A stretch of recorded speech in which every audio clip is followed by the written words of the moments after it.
oh so crazy loud. It's how we make the choice to seek you out above the crowds. God, reveal your heart while you can still be found. Breakthrough, breakthrough. Oh, we believe in the word of God. It has changed us. It has saved us. Oh, we believe in the word of God.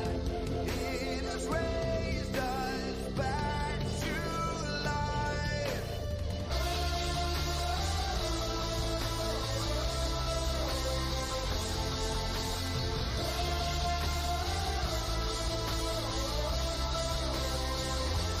Hide your word in us, down deep into our hearts. May it be found in us by our actions and our thoughts. As we wait for you, let our lives be set apart. Breakthrough, your word, breakthrough. Oh, we believe in the word of God. It has changed us. It has saved us. Oh, we believe in the word of God. It has raised us back to life.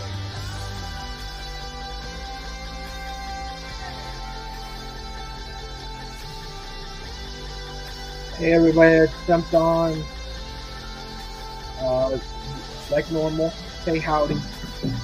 I'm just doing my reminder text and sharing.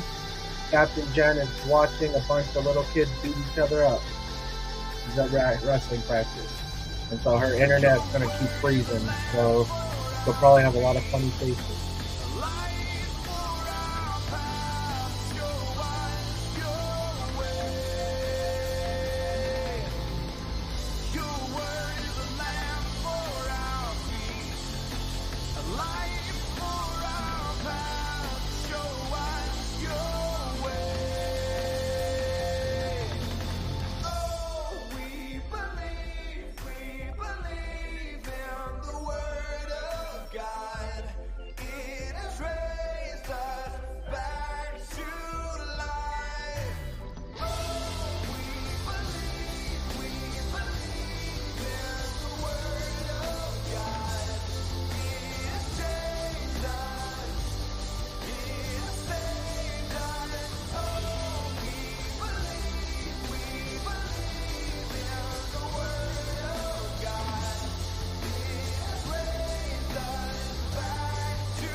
All right.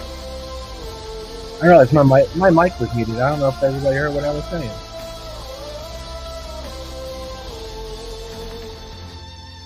Hey, all right. So we see people jumping in. Make sure you say hello in the comments. If my mic was muted, I don't remember. We got some highs. Some in the chat. Hello, Wendy. Hello, Donna. Hello, Owen or Jen. You can't tell on the name there. Welcome. And I said in the earlier, I don't know if my mic was on, Captain Jen is joining us. She will not be talking. She's currently watching little kids throw each other down to the ground, very forceful ways, and then trying to tackle on top of them. One being our son. She's at Jake's wrestling practice, and so she wanted to join the support. But with all the background noise, it'd be too much for her to jump on. And so she'll be talking in the chat and freezing quite a bit with her internet and making funny faces. So Uh, and you guys are gonna have to bear with me a little bit. I am just kind of really drained of energy tonight. I got old trusty to help me, but if I seem a little, there we go. Teenage daughter survivor, yeah, and she's not even a teenager yet. Um, so, but just bear with me. If my energy level seems a little low, I'm feeling it today. Probably got a little bit of a touch of something, but par is the course this season right now. Well, before we get started, I wanted to kind of frame the next couple of weeks because we're actually technically in the last 2 weeks of our study here in Mark, and following along with Francis, and the timing just worked out so well as we are entering Lent and the walk to the cross. But we are not going to be doing each session. We're not going to be only doing 2 weeks left. I want to make sure that we take the time to go through this and give it the time that it deserves. So the videos are probably going to be broken down into at least 4 sessions, if not more. But I want to respectfully give this very crucial part of Scripture the attention that it does require, and quite frankly, the 7 minutes I don't think that the videos are really truly wrap up. So with that being said, we are today in Mark chapter 14, and which begs a question. We're gonna go a little off the beaten path a little bit today. Answer it in the comment. Are you more of a lone ranger, or do you prefer to face challenges with someone, together or separate? When you're facing, something new, a struggle, a trial, whatever it may be, do you like to go by yourself, or do you like to have backup? I am most definitely a Lone Ranger person, but that's because I've come to find out I'm quite the introvert, and I do not like putting my stuff on other people. Wendy says that she likes to have backup. Yep. And you do have a lot of backup with you. And that's a great thing.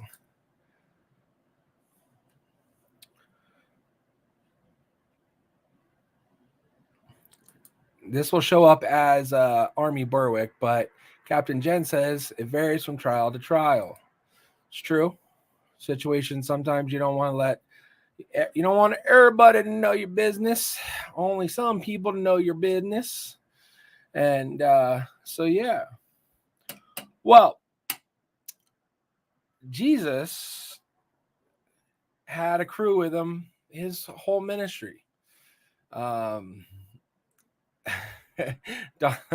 Donna has a perspective of her life. She said, I clearly do not like struggles of any kind.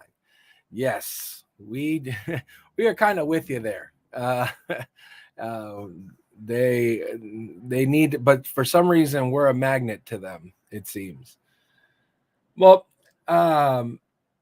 Jesus has, throughout this entire process of his ministry, had support. He had a team with him. Although he was in the leader role and in many ways teaching, he still had support, and we saw different levels of the disciples and what they were. And not only the disciples, but we look back to Lazarus and, Mary and Martha and everybody that kind of came into Jesus's path throughout this. And as we go through this session, or these sessions, I should say, we will see how Jesus really, for the first time, is facing stuff on his own. And the struggles that are coming with that. And there's something very important, and Francis will point this out in the video, that I want us to remember is, and we say it in our doctrines here in the Salvation Army, that we believe in the person of Jesus Christ, that he was truly and properly God and truly and properly man. We believe that Jesus was 100% God and 100% man all at the same time. And so throughout this scripture, I'm going to ask that you kind of really put a lot of focus on Jesus the man. And what I say by that is I want you to remember that Jesus is a man with emotions. Jesus is a man with relationships. Jesus is a man with a pain tolerance. I'm using the NIV. We're using the NIV. That's the one to stick with. So that one should be the best to go through. Me personally, right now for these studies, I've been using the NIV Study Bible. It helps me get some other notes in there. But any NIV Bible will definitely be the right one to use. And so this I almost said this morning. I'm already in church mode. I'm already in Sunday, and it's only Tuesday. So this evening, we're going to go ahead and we're going to jump into the video here with Francis, and then we're going to walk through quite a bit of other stuff, but he's going to give us a great starting point and an overview here. So I'm going to go ahead and put him on. Let's see, make sure that this time, there we go. I have done it correct. All right. Let me know if you don't hear sound. You should.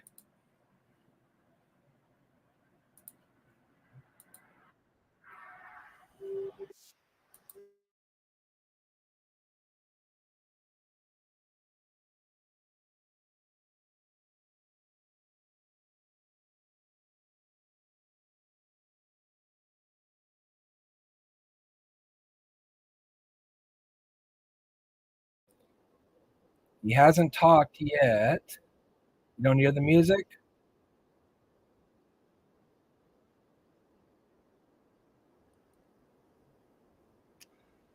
This keeps happening. 1 second. All right, let's try this again. All right, this happened. I'm telling you, last 3 weeks, I don't know why it keeps wanting to do this. So, all right, let's try this now.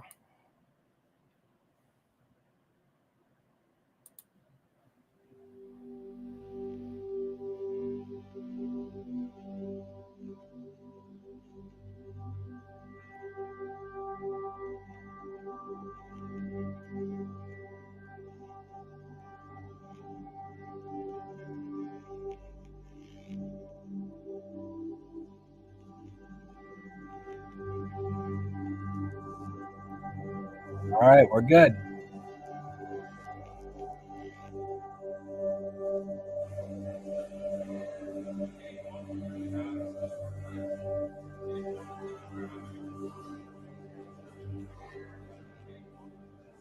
I'm in Jerusalem now, and this is one of the most visited sites because it's a place where we traditionally remember the Last Supper.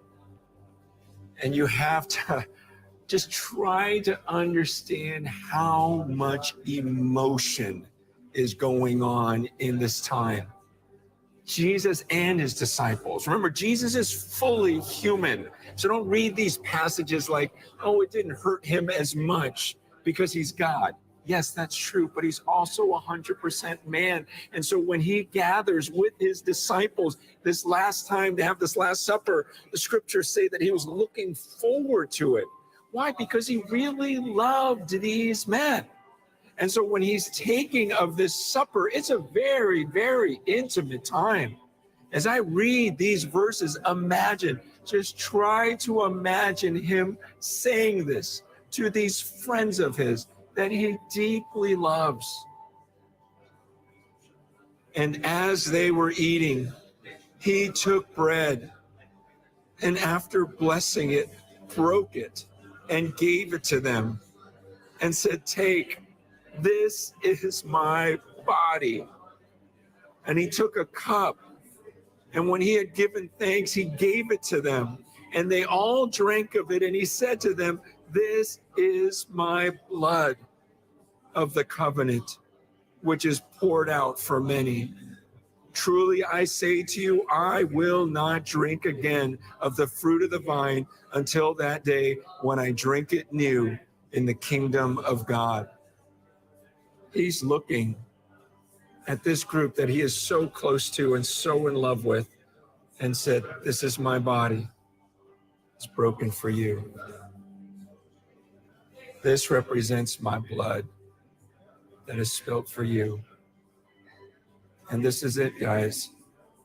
I'm not going to drink of the fruit of the vine again until this is all over and I'm back with my Father.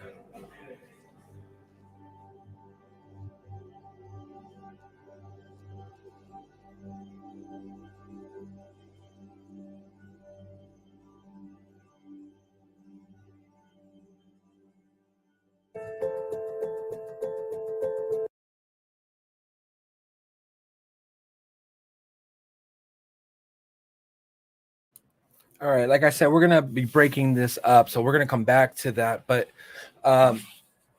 so go ahead and open up to Mark 1, and so we joined Jesus and the disciples here at Passover, and it's important to kind of put in perspective what is happening here.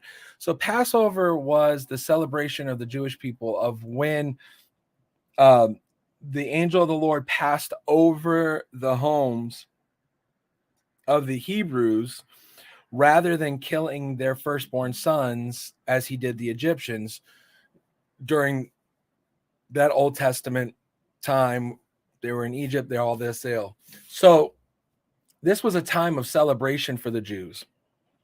And this feast that they would have was their way of celebrating this. A lot of times when we hear the words "the Last Supper," we will think that this was just like a Thursday night meal, with the disciples, and then we end up, remembering that painting and everything else. But in actuality, this was a feast that would have gone on for days and would have been a time of celebration. And so when Francis is talking about this emotion, he's getting together with his loved ones for a celebratory time. The equivalent for us would be Thanksgiving. That would probably be the best thing that I could equate it to us, to where we understand this time together for feasting and for time with family and celebration and everything. And so in Mark 14 it says that they at this Passover time and the feast of unleavened bread, which is what this supper will have been, they were only 2 days away, and that the chief priests and the teachers of the law were looking for some sly way to arrest Jesus and kill him, but not during the feast because the people may riot. Now, remember, we read back, Jesus has entered into Jerusalem. There was Palm Sunday, there was the celebratory homecoming feel of Jesus walking into the city. And so there was this fear that if they do this during this joyous celebration time and they ruin this celebration time, that there may be backlash and people will rise up again. So they decide they're going to hatch a plan, that they're going to get him, but they're going to figure out the best place and time. And so as he's traveling through, he's in Bethany, and he's at the home of a man known as Simon the leper. And the unusual posture for eating at a banquet meal, reclining at the table is the usual posture for eating at a banquet meal. It would have been kind of a relaxed position because you are around family and you're around friends. It's funny, where you go sometimes can dictate different eating habits. I'm blanking now. I want to say in parts of Asia, it's rude, or maybe it's parts of Eastern Europe, it's rude if you do not belch at the table.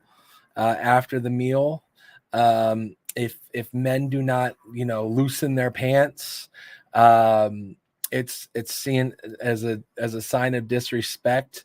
And so there's all these different body ways to show respect around a meal. And so this reclining position is a very much a relaxed position at the table that is there.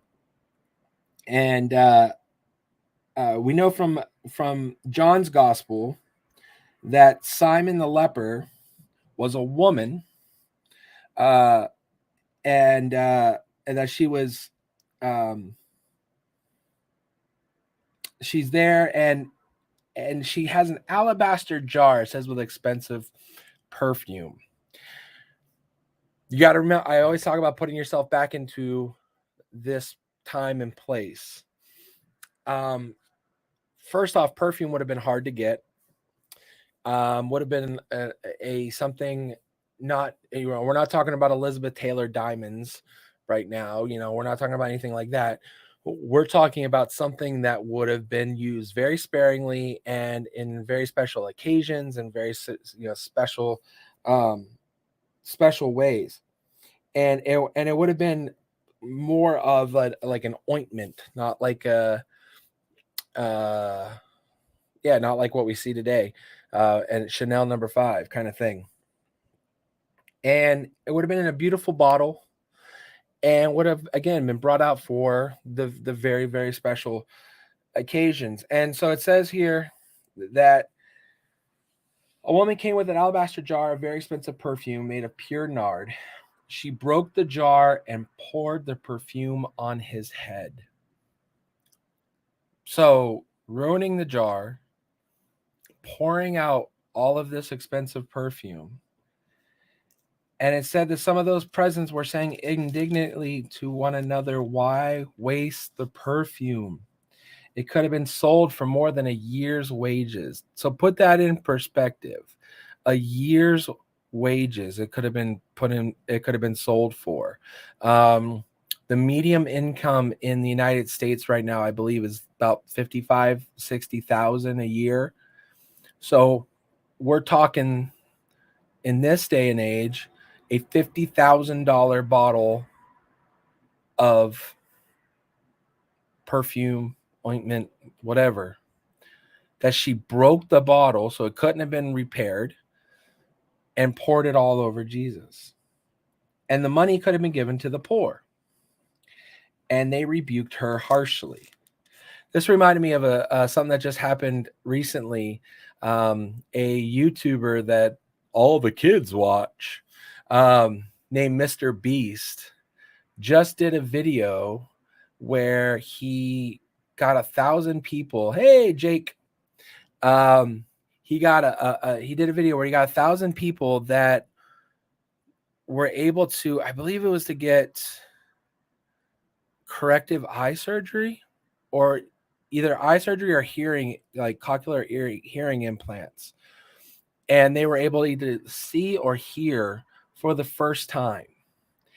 And he found all these people that were eligible and all this stuff, and brought them in and used this money. And just like this really great thing that he did. And then there was this huge backlash of people going, "Well, you just did it to get clicks, and you just did it to get viewers, and you use these poor people for your videos." When in actuality, he just did this amazing thing, and the reason he was able to do it was because of the videos. It was the money that he raised from the advertising of the videos. He was able to do this, yes, cataract surgery. And all these people couldn't afford it.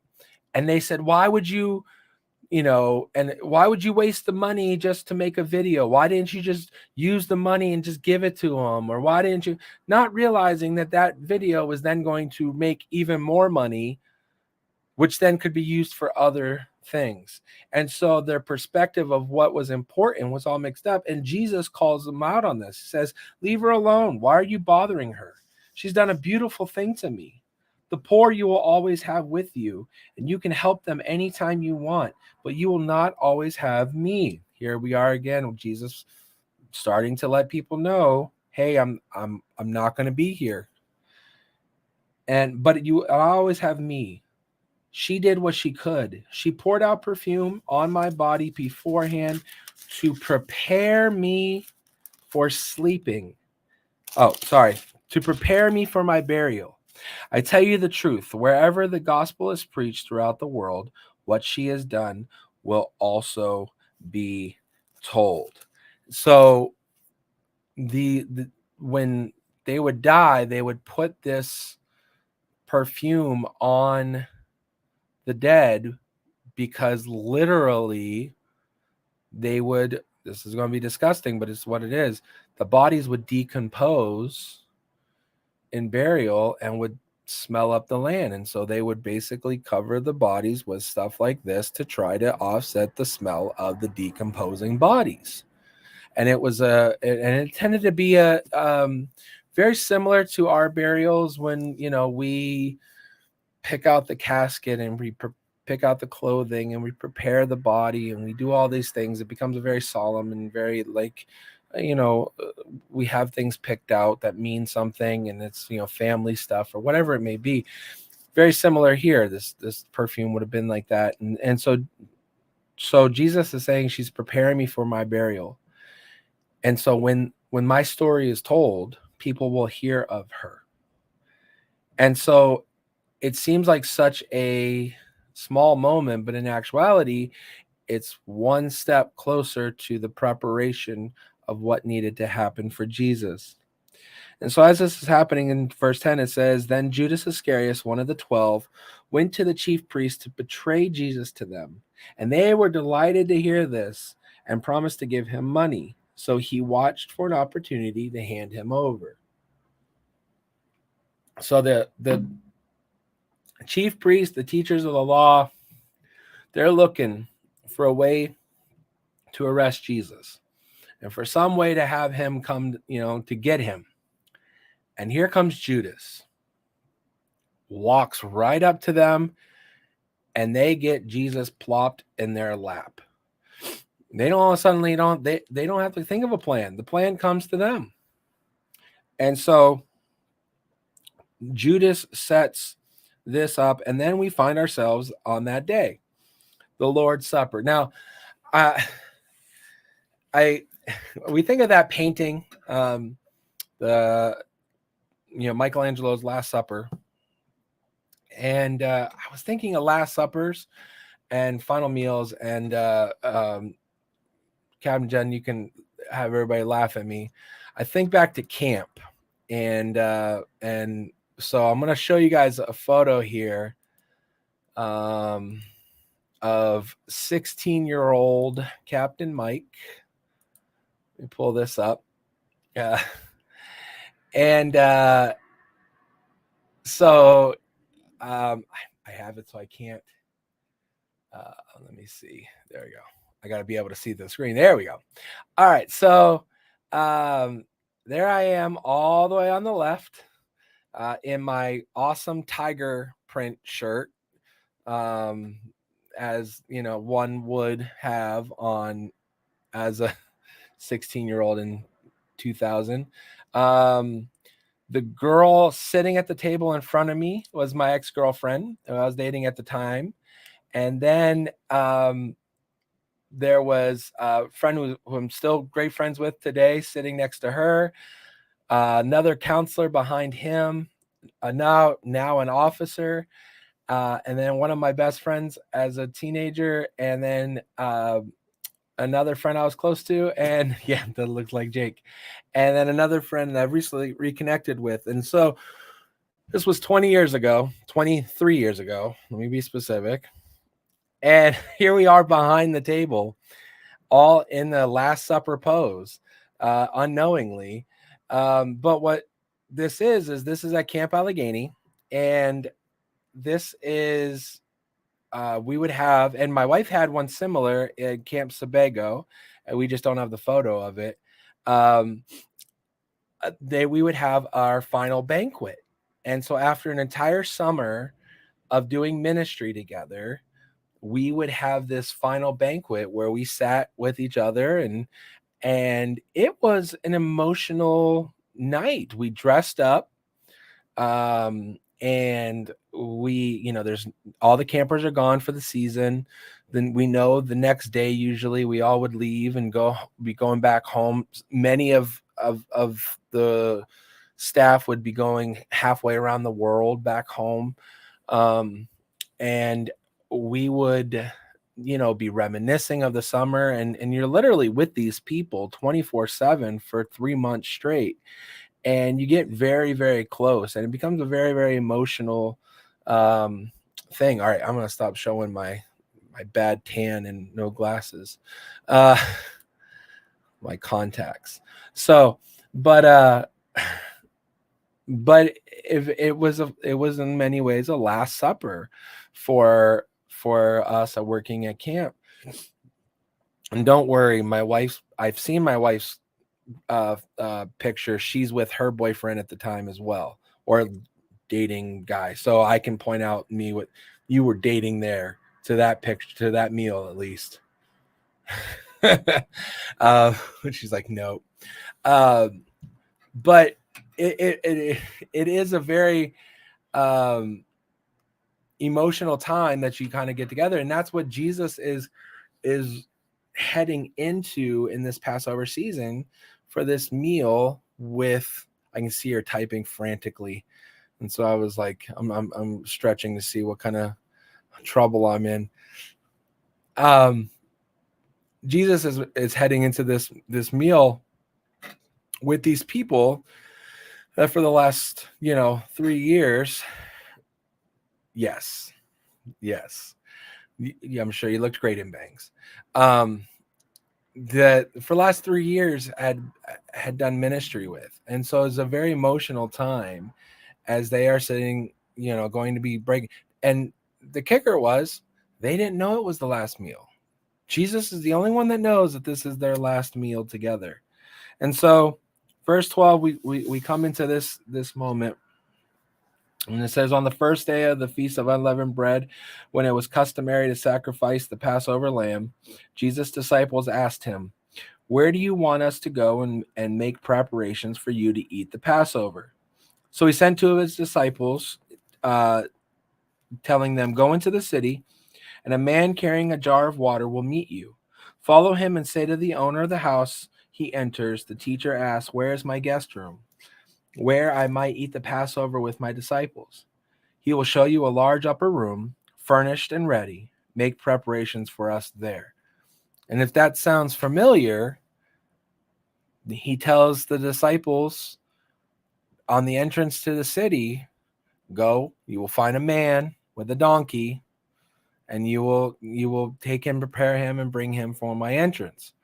So we see here that without knowing how, and the disciples don't question this, but all of these arrangements are already set up. We kind of see the God putting the pieces in place for them to go. And so it says the disciples left, went into the city, and found things just as Jesus had told them. So they prepared the Passover. When evening came, Jesus arrived with the 12. While they were reclining at the table, again, go back to that. This is why I pointed this out at Simon Leopard's house. They're reclining at the table. They are comfortable. They are with family. They're with friends. They are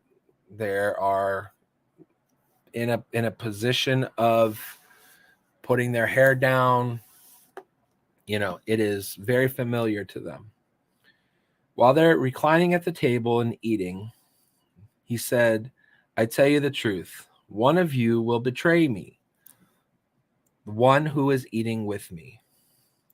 They were saddened, and one by one said to him, surely not I. Now, the denials are happening. It is one of the 12, he replied, one who dips bread into the bowl with me. The Son of Man will go just as it is written about him. But woe to that man who betrays the Son of Man. It would be better for him had he not been born.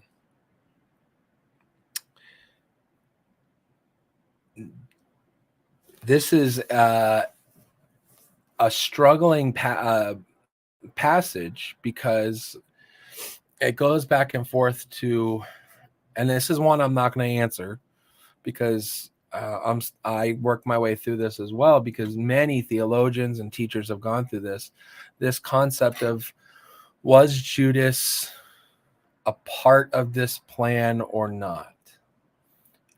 Meaning, kind of like the man with the room, kind of like the man with the donkey. Was Judas placed in this, or was Judas's betrayal then used?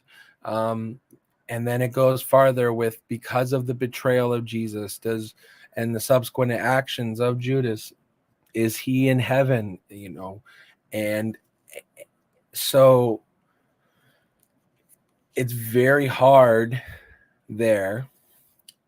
But one thing that I don't think gets spoken about enough in this moment is Jesus's human side speaking at this moment as well.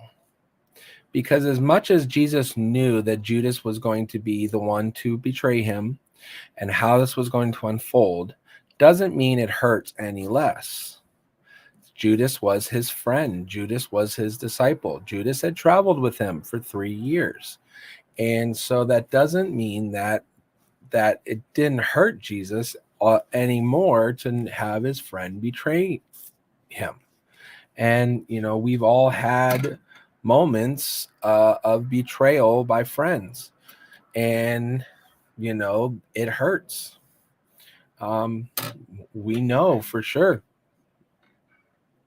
It hurts. And you go and sometimes you see, you know what's coming, and sometimes doesn't mean you can stop it.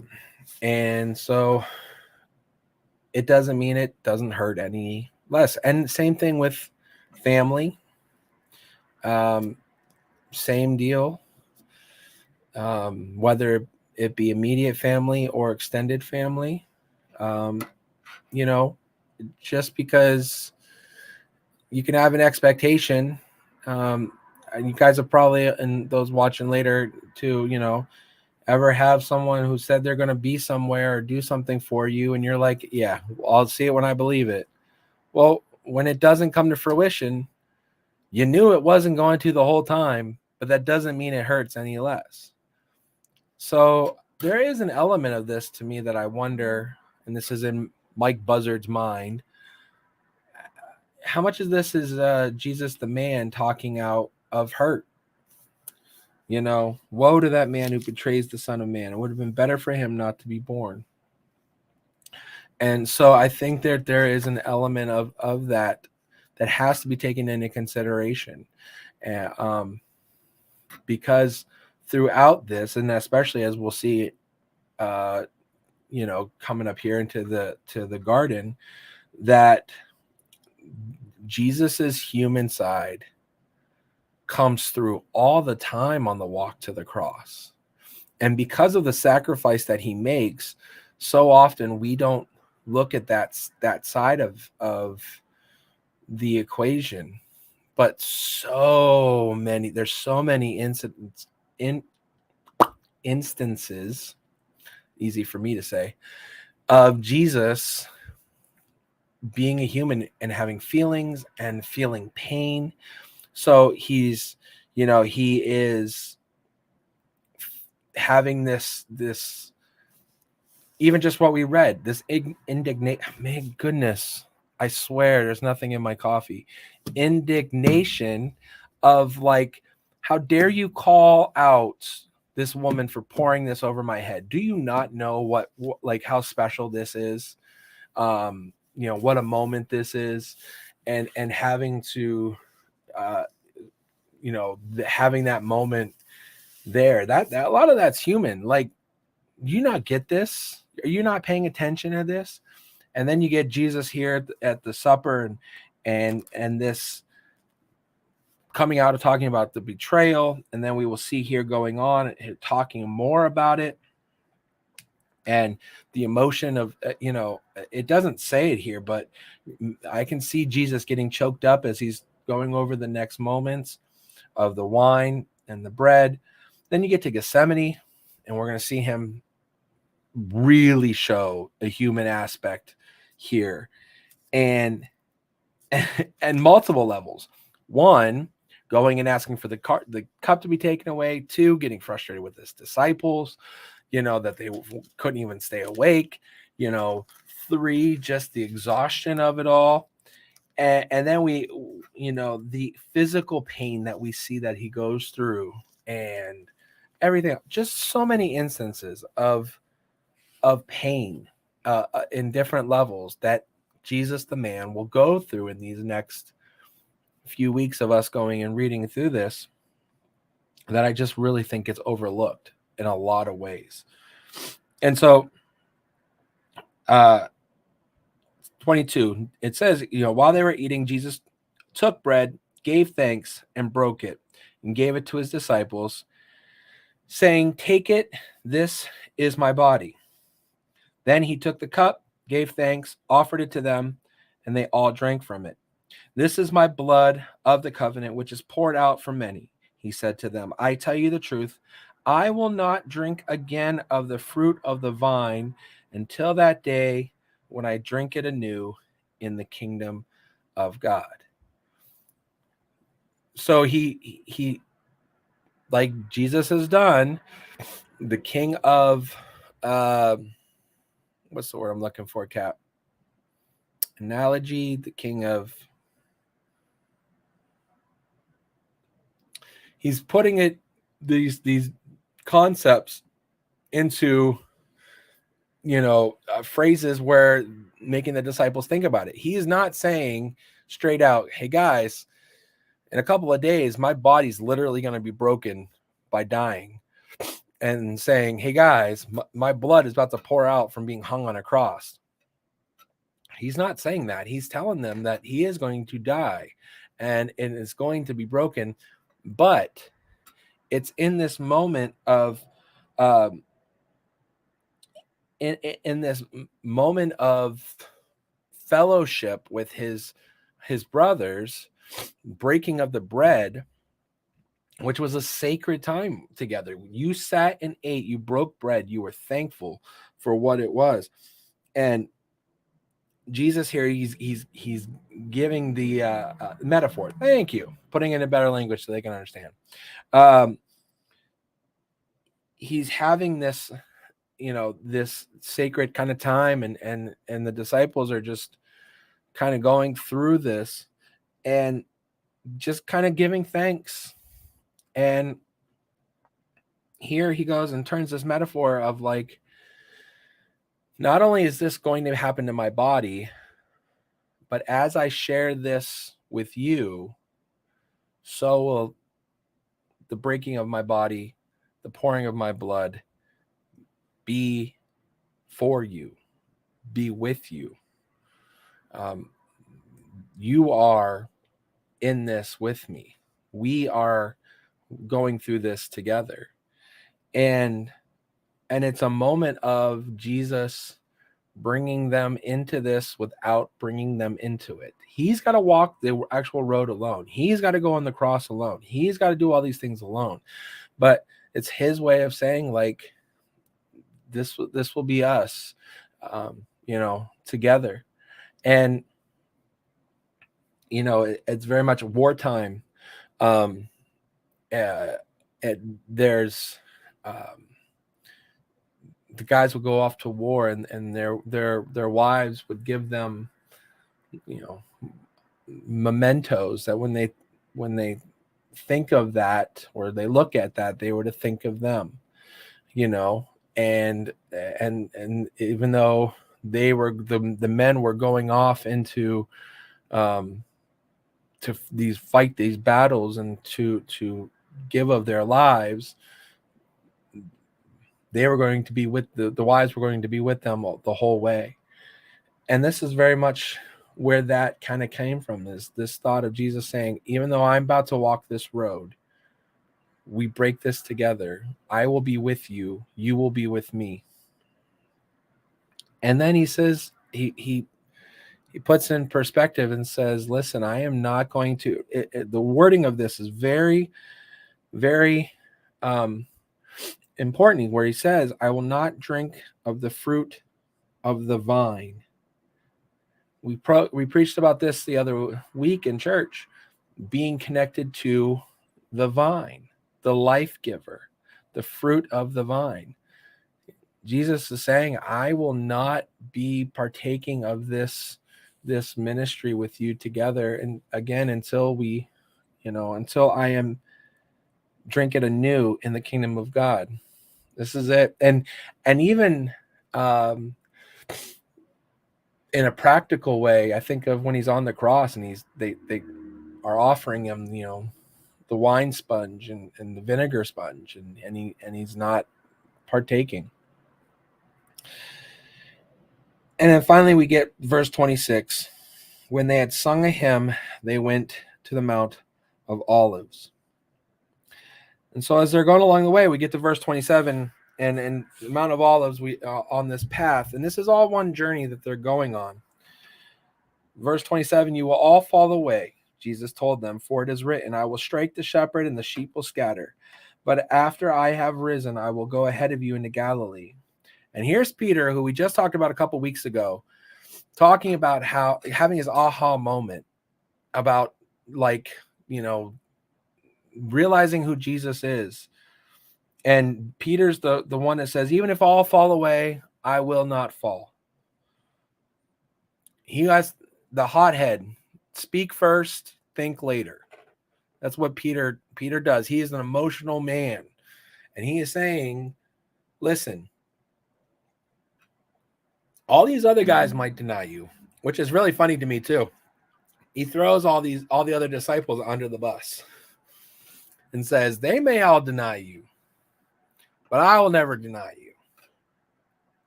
And, the last time he tried that, Jesus looked at him and said, what? Get behind me, Satan. Get behind me, Satan. And here's Peter the hothead, not quite getting it again, saying, listen, I'm better than all these guys. They may all, I got your back, thick or thin, no matter. And Jesus this time looks at him and says, tell you the truth.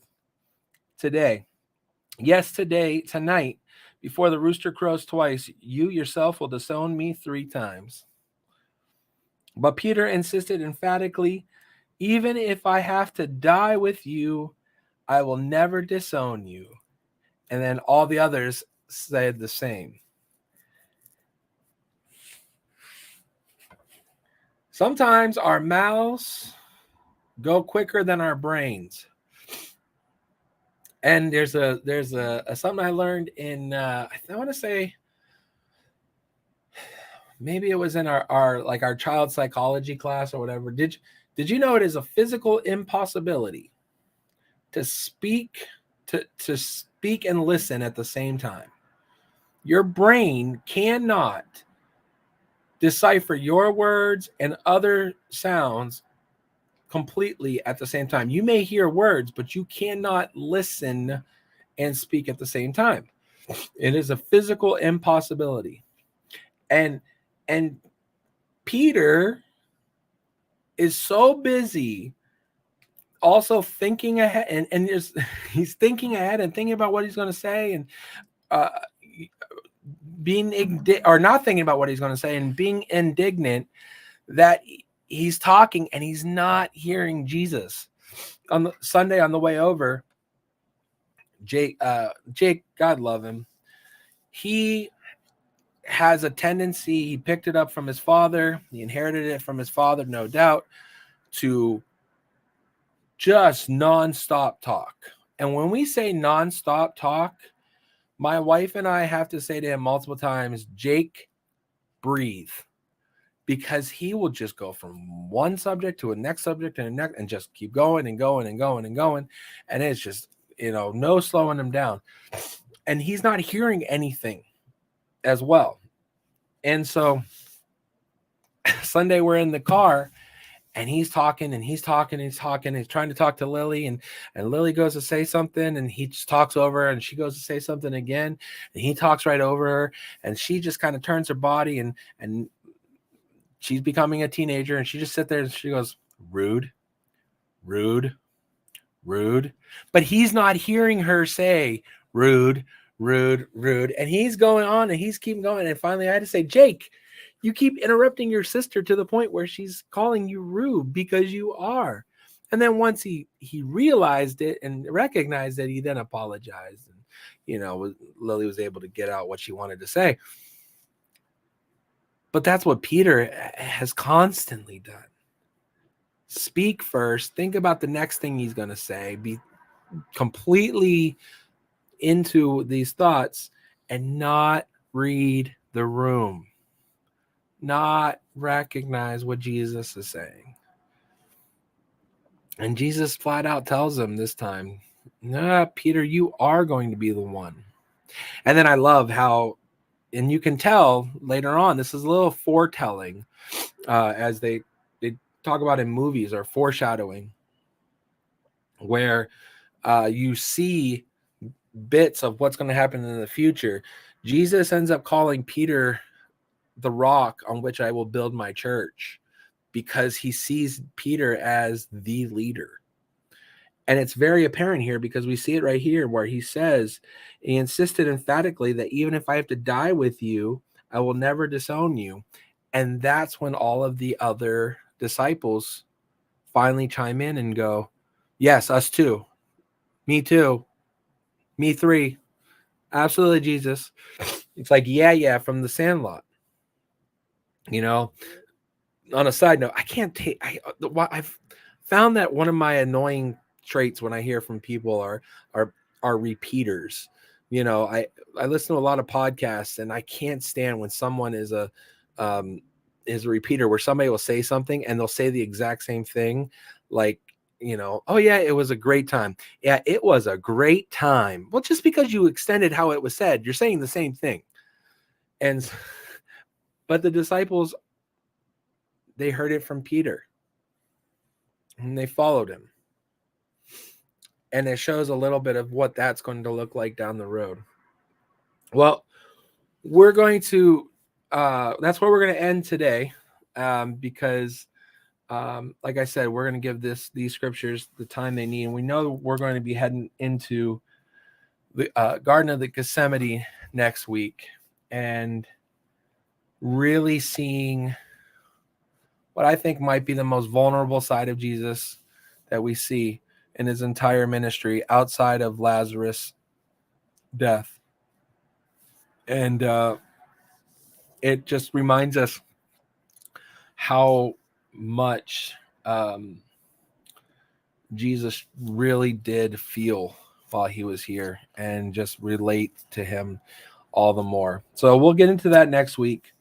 And so just want to go ahead and have a word of prayer with you all. And thanks for hanging in with me. Donna, I know that if you're still on here, that you can appreciate this. Our sinuses have been kicking our tuchus. And thanks for hanging with me this week, because I am right now, like, when I hang up on this, I'll probably be sneezing up a storm. Like, you could probably tell I've been trying to hold it back the whole last half hour. But it's really bad. But so thanks for hanging with me. Hopefully next week I'll have my energy level back and my sinuses won't be so bad, and we'll be able to get that there. So let's have a word of prayer. And Lord, as we jump into this Lenten season and we look back to all that you have done for us, we think of all that you went through at the same time, and we don't take that for granted. And so now we just pray that your word will come to life in our lives this week, and that we will be all the more closer to you. And so now, Lord, just bless us as we go about our way, and bless each person that watches this week. May they be blessed, and may they feel closer to you. We ask this all in your name. Amen. Yes, ma'am, they are. All right. Thanks, Captain Jen, for holding down the fort with the comment section. And I will see you at home, and I will see everybody else Sunday. And my wife will see any of the ladies on Thursday. All right. Thank you. Yes, spring is coming, and we're feeling it for sure. All right. We'll see you all later. Stay close to Jesus. Bye.